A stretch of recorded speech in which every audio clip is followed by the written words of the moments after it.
The Central Executive Committee Oluvannyuma lw'okumala akabanga nga buli omu alindiridde okulaba engeri ekibiina ekiri mu buyinza ekya NRM bwe kinatambuzaamu okulonda mu kibiina, olwaleero bano bavuddemu omwasi. Okuwandiika manifesto okuwembalirira biki bye tukoze mu kisanja kino, biki bye tusuubiza okukola mu kisanja ekijja nga tuddayo okusaba akalulu okukola manifesto, ekyo tukitandikako ku Monday. Bino bizzeewo oluvannyuma lw'olutuulo olw'ekibiina kino olw'okuntikko SEC okutuula olunaku lw'eggulo.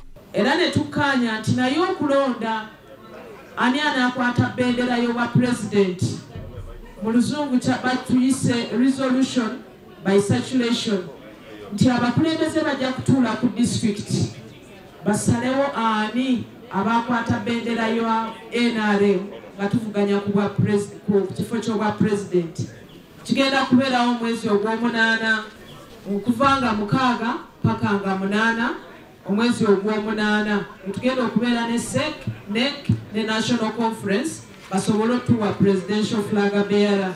Ekibiina kyongedde okukkaatiriza nga bwe bajja okweyambisa enkola ey'okusimba mu mugongo mu kusunsulamu munda mu kibiina abagenda okusimbwawo okuvuganya ku bifo eby'enjawulo. So twakkaanyizza nti okulonda abo abanaatukulembera mu kibiina kya NRM tugenda kusimba layini, musimba alaala ku muntu oba ku agent oba ku kifaananyi ky'oyo omuntu gwe twali yagadde atukulembere.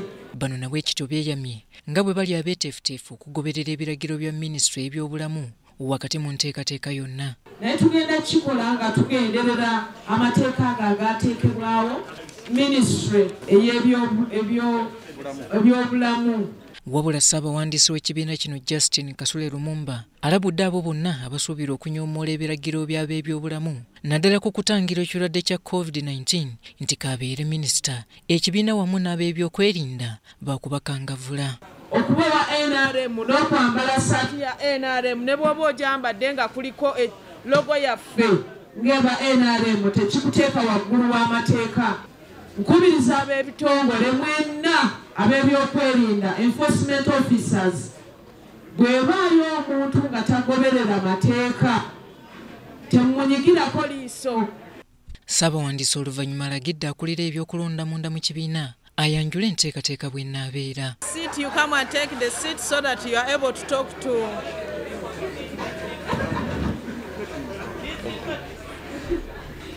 come. Look at that.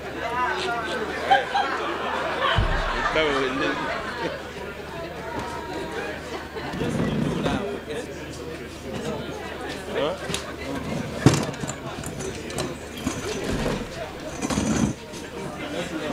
Welcome.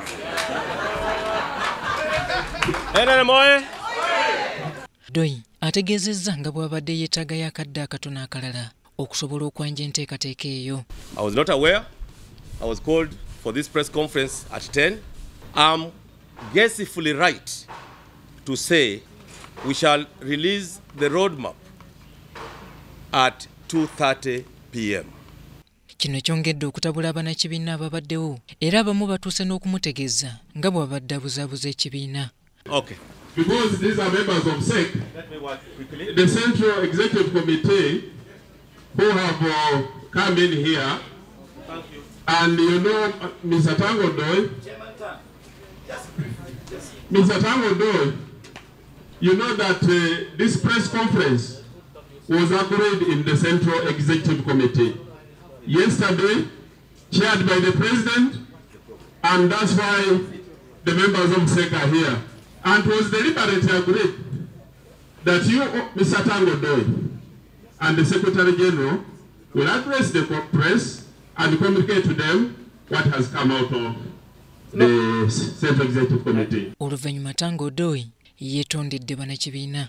I was ambushed, brought into the whole silence of these people to show how unread I am, yet I must be ready at the time. I'm sorry where I went strong. Olukuŋŋaana lwa bannamawulire luno lwetabiddwako bannakibiina okubadde Captain Mike Mukula, Samuel Ngola ng'ono yakiikiridde ssentebe w'ekibiina Yoweri Kaguta Museveni, nampala w'ekibiina Ruth Nankabirwa, Jim Muhwezi wamu n'abalala. Olw'okuba nti ekibiina kya NRM kye kisinga obuganzi n'okubanga kye kiri mu buyinza mu kaseera kano, nti ke kirangiridde enteekateeka yaakyo ey'okuddamu okulamuza ekisanja ekirala eky'emyaka 5 ebbugumu mu byobufuzi okutandika n'olwaleero lisuubirwa okweyongera. Robert Onyango mu Kampala. Achievements